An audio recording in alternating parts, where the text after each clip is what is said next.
آیت نمبر 29 سورۃ الکہف، وَقُلِ الْحَقُّ مِن رَبِّكُمْ،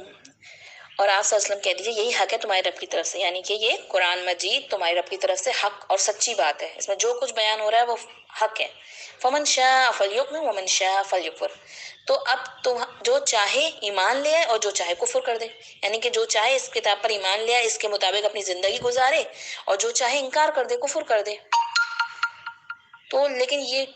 آپ کو دیکھیں اس پورے سچویشن کو پچھلی آیتوں سے بھی ریلیٹ کر سکتے ہیں کہ پچھلی آیتوں میں جو بیان کیا گیا ہے کہ اپنے آپ کو نیک لوگوں کے ساتھ روک کر رکھو فتنوں کے دور میں، یہ بہت ضروری ہے تمہاری ایمان کی سلامتی کے لیے، اور دنیا کی چاہت میں آگے نہ بڑھ جاؤ، دنیا کی چاہت میں ایسا نہ ہو تم کھو جاؤ دنیا کی زندگی میں، اور ایسے لوگوں سے اپنے آپ کو بچا کے رکھو جو اللہ کی یاد سے غافل ہیں گے، جن کا اپنی زندگی جو ہے گی وہ ایک غلط راستے پہ چل رہی ہے، غلط ٹریک پہ چل رہے ہیں وہ خود ہی، تو ایسے لوگوں کو فالو مت کرو، اندھا دھند اپنی زندگی مت گزارو۔ دیکھیں مومن جو ہوتا ہے نا وہ بلائنڈلی لوگوں کو فالو نہیں کرتا، ڈونٹ فالو ادر بلائنڈلی۔ مومن دوست بھی سوچ کر دیکھ کر بناتا ہے کہ میں کس سے دوستی کر رہا ہوں، ان سے دوستی کرتا ہے جو انہیں جنت میں لے جانے میں مددگار ہوں۔ تو اگر ہم نے آج نہیں صحیح راستہ اختیار کیا، صحیح اپنی چوائس صحیح نہیں کری، نیک لوگوں کے ساتھ اپنا راستہ نہیں بنایا، تو آگے جا کے بہت بڑی پریشانی ہو سکتی ہے۔ یہ مضمون سورہ دہر میں بھی آ چکا ہے کہ اِنَّا هَدَيْنَاهُ السَّبِيلَ إِمَّا شَاكِرًا وَإِمَّا كَفُورًا، یعنی ہم نے انسان کے لیے ہدایت کا راستہ واضح کر دیا ہے اور اس کو اب اختیار دے دیا، چاہے تو وہ شکر گزار بنے اور چاہے تو ناشکر بنے۔ اب مرضی ہے کہ وہ اللہ کی نعمتوں کو پا کر شکر گزاری والا راستہ اختیار کرتا ہے، اللہ کی اطاعت والا راستہ اختیار کرتا ہے، یا ناشکری میں اپنی من موجی جو دل چاہے۔ تو پھر دیکھ لیں اگر آج ہم نے اپنی زندگی سے بے حیائی، گانا ناچ، رشوت، سود خوری اور اللہ کی نافرمانی نہیں نکالی تو کل کیا انجام ہوگا؟ آگے بتایا جا رہا ہے اِنَّ أَعْتَدْنَا لِلظَّالِمِينَ نَارًا، کہ بے شک ہم نے ظالموں کے لیے آگ تیار کر کے رکھی ہے۔ کیسی ہے یہ آگ؟ أَحَاطَ بِهِمْ سُرَادِقُهَا، گھیر لیں گی اس کی کناتیں ان کو، یعنی سرادقها جو نا تمبو کے لیے یعنی ٹینٹ کے لیے، باؤنڈری وال کے لیے استعمال ہوتا ہے، جس میں 4 دیواری ہونی، چاروں طرف سے جہنم کی کناتوں کی شکل میں منکرین اللہ کے منکر اور اللہ کے باغی نافرمانوں کو گھیر لیں گی۔ وَإِن يَسْتَغِيثُوا يُغَاثُوا بِمَاءٍ كَالْمُهْلِ يَشْوِي الْوُجُوهَ، اور جب وہ فریاد کریں گے پانی کی، یستغیثوا غیث سے، غیث بارش کو بھی کہتے ہیں، اور استغاثہ کرنا فریاد کرنے کو کہتے ہیں، یہ غوث اعظم کے لفظ سے بھی ہم واقف ہیں، یعنی اللہ تعالیٰ کی ذات ہے جو فریاد رسی کر سکتی ہے۔ لیکن یہاں پہ کہا جا رہا ہے کہ جب وہ جہنم میں گرمی سے فریاد کریں گے، پانی مانگیں گے، کالمہل یشوی الوجوہ، تو انہیں کون سا پانی پیش کیا جائے گا؟ تیل کی تلچھٹ جیسا گاڑھا، یا پھر پگھلے ہوئے تانبے کی طرح، جیسے وہ آئل ہوتا ہے نا جو ہم دیکھتے ہیں سموسوں والوں کی کڑھائی میں بہت دن پکتے پکتے بالکل تھک ہو جاتا ہے، وہ کھول رہا ہو تو وہ ویسا آئل جیسا پانی، یا پھر پگھلے ہوئے تانبے جیسا، یعنی جو چہروں کو بھون ڈالے گا ان کے۔ اللہم اجرنا من النار، بئس الشراب، کتنا برا پینے کی چیز ہوگی شراب، جو شربت کے لیے کہا جاتا ہے، اردو میں ہم شربت بولتے ہیں، کتنی بری پینے کی جگہ ہوگی، وساعت مرتفقہ، اور کتنی برا ٹھکانہ ہے، آرام گاہ، کتنی بری آرام گاہ ہے۔ مرتفقہ ہے نا، آرام گاہ کہا جاتا ہے، یعنی بندہ تھک ہار کے جب پہنچے گا تو کیسی آرام گاہ اس کو مل رہی ہے۔ آپ سوچیں نا دنیا میں آپ کہیں سے تھک ہار کے شاپنگ کر کے یا کسی جگہ سے یونیورسٹی سے کہیں سے تھک ہار کے گھر پہنچتی ہیں اپنے، یا آفس سے کوئی پہنچتا ہے گا کہ اب گھر جا کے آرام کروں گا، دن بھر گرمی دھوپ سب کچھ، اور گھر پہنچا تو وہاں بھی پتہ چلے لائٹ نہیں ہے گی اور گھر میں بھی بہت برا حال ہے گا، تو انسان اور گھبرا جاتا ہے کہ میں اتنا تھکا رہا آیا ہوں۔ تو آپ سوچیں نا دنیا کی پوری لائف سے انسان گزر کے، پریشانیوں آزمائشوں سے، ٹیسٹ سے گزر کے جب وہاں پہنچے گا تو وہاں آرام کی جو جگہ ملے وہ اتنی خطرناک۔ اللہم اجرنا من النار، نبی کریم صلی اللہ علیہ وسلم جب کوئی آیتیں آیا کرتی تھیں جہنم کی تو آپ پناہ مانگا کرتے تھے جہنم کی۔ تو یہ آیتیں ہمیں کیا بتا رہی ہیں کہ اگر ہم نے اپنی زندگی کو بالکل ریلیکس ہو کر فکر ہی نہیں کری کہ ہمیں پریکٹیکل لائف میں کیا کرنا چاہیے، کس طریقے سے اس قرآن کو پریکٹیکل لائف میں ہمیں فالو کرنا ہے گا، اور کن لوگوں کے ساتھ ہمیں اٹھنا بیٹھنا، کن لوگوں کے ساتھ ہمارا وقت گزارنا ہمارے لیے فائدے مند ہے، یا کن کے ساتھ میرا وقت گزارنا میرے ایمان کے لیے خطرناک ہے، اس کی فکر بے فکر ہو کے اگر زندگی گزاری تو ہمارا انجام خدا نخواستہ بہت خطرناک ہو سکتا ہے گا۔ فوراً یہ اس آیتوں میں بتایا جا رہا ہے گا۔ اب آیت نمبر 30 میں فوراً جہاں جہنم کی بات آتی ہے وہیں اللہ تعالیٰ جنت کی بات بھی ضرور کرتے ہیں گے کہ ان الذین آمنوا وعملوا الصالحات، کہ بے شک وہ لوگ جو ایمان لائے اور جنہوں نے نیک اعمال کیے،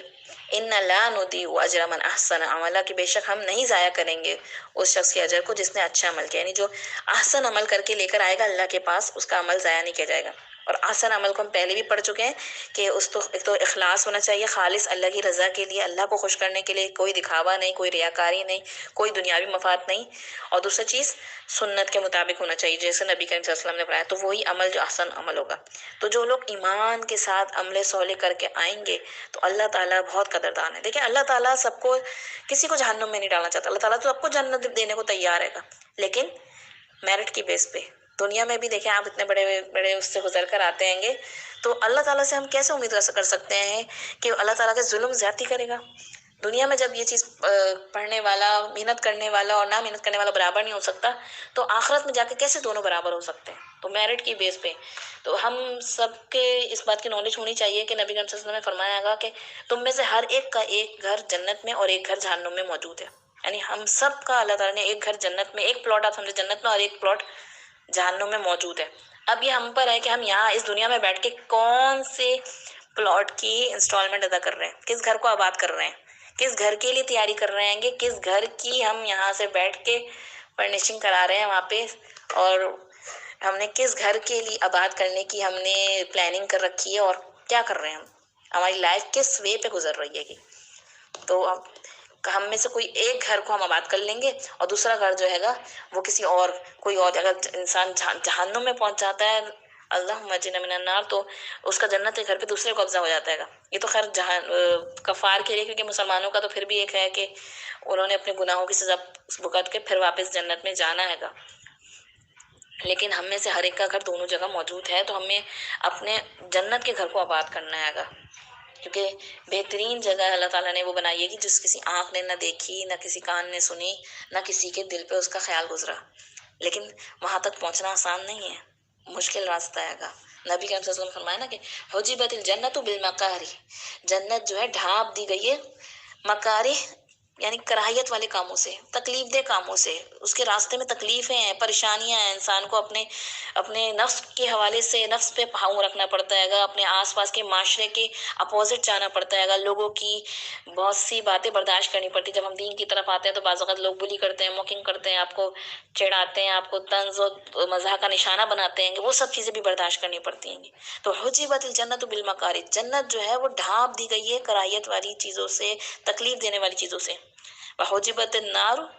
اور جہنم کسی سے ڈھانکی گئی ہے؟ خواہشات سے، انسان کی خواہشات نفسانی سے، یعنی جو چیزیں آپ کو اٹریکٹ کرتی ہیں، جس کی طرف آپ کا نفس مائل ہوتا ہے، ان سے جہنم ڈھانپ دی گئی ہے۔ ایک دفعہ جبرائیل امین کا ذکر آتا ہے نا کہ جبرائیل امین سے حدیث کا مفہوم بیان کر رہی ہوں کہ اللہ تعالیٰ نے کہا کہ تم جنت کو دیکھ کر آؤ، تو جب وہ جنت دیکھ کر آئے تو انہوں نے کہا کہ یہ تو ایسی جگہ ہے کہ ہر کوئی وہاں جانا چاہے گا، تو اللہ تعالیٰ نے کہا کہ اب اس کا راستہ دیکھ کر آؤ، تو پھر وہ واپس آئے تو کہنے لگے یہ تو بہت کٹھن راستہ ہے، بہت کم لوگ یہاں پہنچ پائیں گے، یعنی اتنا کٹھن راستہ ہے کہ جنت تک پہنچ بہت کم لوگ پائیں گے، جانا تو ہر کوئی چاہے گا۔ پھر اللہ تعالیٰ نے جہنم کی طرف انہیں بھیجا تو انہوں نے کہا، جہنم سے واپس آئے تو کہنے لگے ایسی خطرناک جگہ کہ کوئی بھی نہیں جانا چاہے گا وہاں، یعنی آپ سوچو فرشتے بھی اس سے اتنا گھبرا رہے ہیں۔ اور پھر اس کا راستہ آپ ان کو دکھایا گیا جبریل امین کو، تو انہوں نے کہا کہ اتنا خوبصورت راستہ ہے، اتنا اٹریکٹیو، اور تو اس تک تو بہت سے لوگ پہنچ جائیں گے، یعنی بہت سارے لوگ جو ہیں گے وہ اندھا دھند چلتے چلتے جہنم تک کی کھائی تک پہنچ جائیں گے۔ اللہ تعالیٰ ہمیں بچا کے رکھے۔ تو ہمارے لیے بہت بڑی خوشخبری ہے کہ اگر ہم اللہ کے راستے پہ چلیں، اور اللہ کے راستے پہ چلنے کے لیے سب سے زیادہ مددگار چیز کیا ہوگی؟ ایک تو اللہ کی کتاب سے جڑنا، اور دوسرا نیک لوگوں کے ساتھ جڑنا، جو لوگ خود صبح شام اللہ کے اور اللہ کے رسول کے فرمان سے جڑے ہوئے ہیں، دوسروں کو دین کی طرف بلا رہے ہیں، ان کے ساتھ ہمارے تعلق ہو، ایسے لوگوں سے ہماری محبت ہونی چاہیے۔ لیکن محبت بھی ایک دل کا عمل ہے گا، اور ہمارے لیے ہم اسی کے ساتھ قیامت کے دن کھڑے ہوں گے جس سے ہمیں محبت ہوگی۔ تو اگر ہماری دنیا میں محبت صرف یہ آپ سوچیں نا کہ دنیا کے اسٹارز سے، اب آپ یہ ماڈلز اور یہ ان لوگوں سے ہے، ان کے بارے میں ہماری انفارمیشن زیادہ ہے گی بنسبت صحابہ اکرام رضی اللہ تعالیٰ اجمعین کے اور نیک لوگوں کے، تو پھر ہم کس جگہ کھڑے ہوں گے؟